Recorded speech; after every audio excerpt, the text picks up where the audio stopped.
Fishing vessel sank after collision with bulk carrier, 5 missing, East China Sea.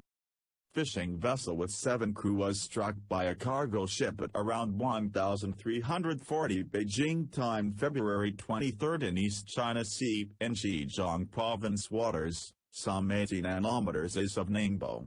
Fishing vessel sank, 2 fishermen were rescued, 5 went missing, search underway. Cargo ship wasn't identified, but all available information point at bulk carrier DONG FANG SHENG. Bulk carrier is en route from Tangshan, China, Yellow Sea, to Zhuhai, South China. The ship obviously was ordered to interrupt voyage and stop in Zhejiang waters, for investigation.